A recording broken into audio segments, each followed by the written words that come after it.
Hello and welcome to the editorial analysis of the Hindu. Today we shall be discussing the editorial of the 29th of July. So coming to the first article, it's time for India and Pakistan to walk the talk. As obvious, the context of this article is with regards to India-Pakistan relations. But what is important here is that this article is basically discussing about the Shimla Agreement, which is a major agreement, and this is something that otherwise we will have to search and discuss, or for that matter study on Wikipedia and all. But because this is what has been talked about in this editorial, and analysis on this agreement is what is offered, which can be of use for us. So that is why this editorial becomes important for us. Now, first and foremost, in the context of Shimla Agreement, what you should know is that this was an agreement that was signed between India and Pakistan on the 2nd of July in the year 1972. This was just after the war between India as well as Pakistan, which India had won in the context of especially East Pakistan after the creation of Bangladesh. This was what was signed between Prime Minister Indira Gandhi as well as the President of Pakistan, that is Zulfikar Ali Bhutto. So these two leaders are who are important in the context of the Shimla Agreement. Now the issue and the analysis with the Shimla Agreement is that the editorial is saying that this agreement is what is highly overrated.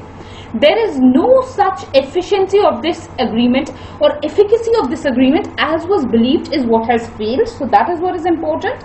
Also, some idea about the provisions of the Shimla Agreement is what you should know. Here what is important is that it was decided that neither side, that is neither India nor Pakistan, will unilaterally alter the situation until a final settlement is what happens between both the countries. So a ceasefire sort of a agreement is what was cracked in the Shimla Agreement. So that is one thing that is important. Also, both had committed that they will maintain peaceful and harmonious relationship with each other. So the editorial is saying that if this was what was followed, then terrorists like Hafiz Saeed and Masood Azhar would not have been terrorists, rather tourists in India. Means that the relation between both India and Pakistan would have been very, very amicable. So that is the entire analysis which has been given in the context of Shimla Agreement. Important agreement. If you have an opportunity of discussing India-Pakistan relation, you have an opportunity of discussing the history of several agreements, try and mention about Shimla Agreement. I personally feel that what is happening in the mains paper and answers in mains is that students are getting too general, and this is what is not rewarding them with marks. Some degree of bringing of facts is also what will fetch you more marks, in my personal belief, and this is my personal experience also. So try and highlight and try and bring about some factual information also. Next, what is important here is the context of USA. This is primarily because recently we all know that in the G20, it has been said by in a press conference that was held as a combined press conference by President Trump as well as his counterpart in Pakistan. President Trump claimed that during the G20 summit, Indian Prime Minister, that is Prime Minister Modi, had requested him to intervene on the Kashmir issue, which has clearly been denied by the Indian leadership. Now, this is one issue which makes USA important in the context of India-Pakistan relation. Why? Because US is trying to act as a third-party mediator here. Now, what is important is that why is US taking this leverage? USA is taking this leverage because both India as well as Pakistan are independently talking about their problems on Kashmir issue to USA much more than what they are talking to each other. So this is what is the entire analysis in this particular context. Another issue is with regards to the Kargil conflict. Now here what is important is the role of the president in the President Clinton, that is President of USA, President Clinton, during the Kargil conflict. This was a classic case of third-party intervention here. The conflict was what was believed to that it could escalate to a nuclear conflict between two nuclear-powered nations, and this is what at that time was believed to be the most dangerous area in the entire world, most dangerous region in the world. So it is here that at that time the President of USA, that is President Clinton, had intervened and had ensured that there is a de-escalation that does take place. So again, in the context of India-Pakistan relation, the role of USA in the past is what is important. Also in the current scenario, the role of USA is very, very important in the context of the Balakot airstrikes. Here we all know that during these airstrikes, when one of India's pilots was what was taken by Pakistan at that point of time, it was very, very important that it was the US which had intervened, and it was on US intervention and US asking that Pakistan had respectfully returned the Indian officer. So this is what becomes important in the context of third party intervention, or primarily the role of US in India-Pakistan relation. This has become important, and a question like this is what you can expect. So that is the relevance of this particular article. Also, I have time and again maintained that India-Pakistan relation is no more current affairs. It is a core aspect of GS paper. Only you have to continuously update yourself as to what is the new development, but this is something without which you cannot go for mains. It is criminal to enter mains hall without preparing the India-Pakistan relation. So that is the relevance. Coming to the next article. Context here is with regards to the cryptocurrencies, and the editorial is about the need for banning or regulating the cryptocurrencies. Now, this editorial or this discussion doesn't provide enough scope for me to discuss about how the cryptocurrencies function. But if you will follow my previous videos, I have very much in detail discussed about Bitcoin, about the blockchain process, and how the actual functioning of these cryptocurrencies is what takes place. So those of you who are new to our channel and who are not very clear of this concept, please refer to those videos. So coming to the analysis here, the first analysis is with regards to the need for a ban. Now, an interministerial committee in India has recommended for the need for a ban on all the cryptocurrencies. Also, the government's stand is that the government doesn't consider cryptocurrencies as a legal tender. And as far as the RBI is concerned, RBI has warned of several risks that are associated with the cryptocurrencies. So this is the primary issue vis-a-vis ban, that India is not, the Indian agencies are not receiving cryptocurrencies well, and they are all collectively proposing for a ban on cryptocurrencies. So this is one analysis. Another important issue, or a well-proven fact in the context of cryptocurrency, is their illegal use. Definitely they are being illegally used, especially for things like drugs as well as child pornography. Now basically, if you have to understand the concept of cryptocurrencies is, basically this a major, I'm just going to explain it in brief. A brief summary of this is that suppose I want to make a transaction, suppose a person A wants to make a transaction to a person B. Now this A and B could be in any entity, it could be a business, it could be a person, it could be a country also. So this transaction is what is being made through a bank. This bank has a ledger, that means it has a record. Now if you come to think about it, this bank is the one which has all our money. What if this bank itself fails tomorrow? Then where will my money go? We might argue that in India largely all the banks are public sector undertakings, they are public sector banks. So this is what is guaranteed by the government. Our money is what is secured and guaranteed by the government. But if one goes ahead, then haven't we seen cases where even the governments are defaulting? What if tomorrow the government itself is failing in India? These are all hypothetical scenarios, but they are somehow risks that are there to our money, to the banking sector. This truly can happen. What if a government itself cannot support the loss for a particular bank? In that scenario, our money is what is very much at risk. And this is largely what happened during the 2008 financial crisis in US.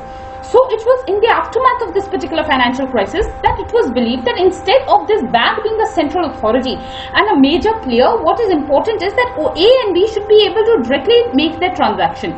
And for recording what money has been done, there should be not one central ledger, but everybody else should be a ledger, and this is what is the blockchain technology. And this is the idea of cryptocurrencies, which is highly decentralized in nature.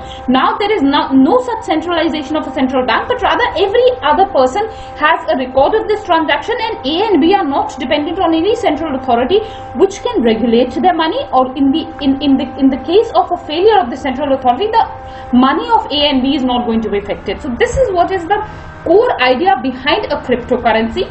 Now what is important here is that because the central authority has been removed, clearly there is no check. If A and B have to spend the money on some illegal use, suppose A is making a payment for some drugs to B, then in that case this money is what is going to take place, this transaction is going to take place through a bank, and the bank will know that this is what is an illegal transaction. The bank will clearly know that B is a drug dealer, and for that matter the money has gone from A to B as a payment for some drugs which have been purchased.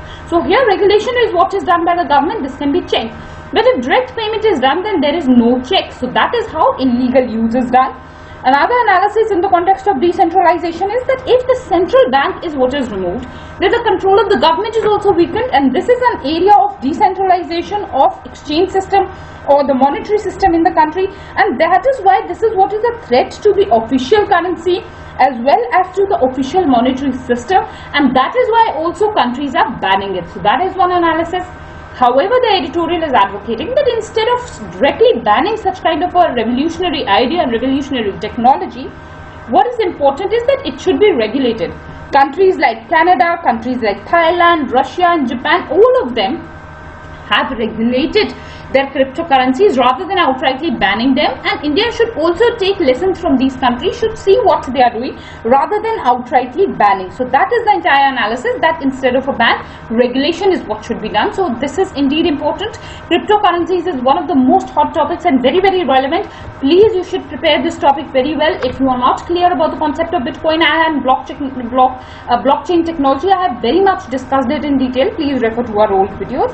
So that's about this particular article. Coming to the next article, sexism in parliament.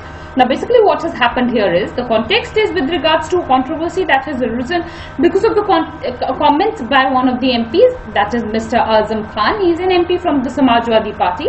Now basically what had happened is that the triple talaq bill was what was being discussed, and during the discussion of this triple talaq bill, what happened is that the MP in question was addressing one of his members. So when he was said that he should not address any member in particular, rather he should address the speaker, and at that point it was a female who was in chair of the speaker.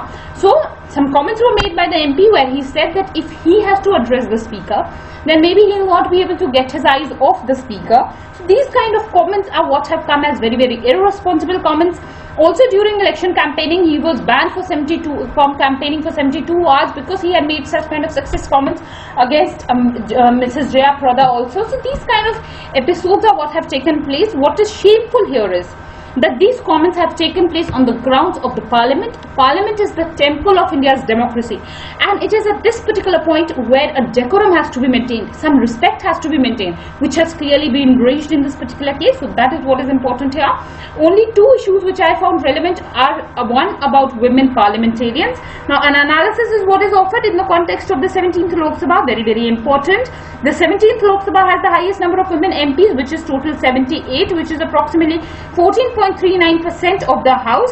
This is what is much higher as compared to the beginning of the first Lok Sabha, which had only 5% of female members in the house. So that is one analysis which has been drawn. The global average is what is 24.6%, is what you should know. Our neighbors like Pakistan, Bangladesh as well as Nepal, they have quotas for women in the parliament, which is clearly not there in India, and it is being advocated that for true empowerment of women in the parliament, what is important is that some degree of seats should be reserved. If we had 33% of the seats, such kind of comments against women in the parliament would not have been welcomed, because women would have had a much more higher say. So that is one important analysis. Again, the second important analysis is with regards to these comments being highly sexist. Obviously, these kind of comments are not something that is unique to parliament. This is what is seen almost at every single platform. You have to understand that people who are entering the parliament are not gods. These are the people who are coming from the ordinary masses, and as a result of which what happens is that the behavior of the masses is what is simply replicated in the parliament. If there is criminalization in the society, then criminals are going to enter the parliament. If there is corruption in the society, then corrupt people are entering the parliament. If there is sexism in the society, then sexist people will enter the parliament. And this is a new law for the parliament, a new shame for the parliament, is how you have to use this particular article as an example if you have to talk about some unparliamentary behaviors. Otherwise, I would suggest try and not name people.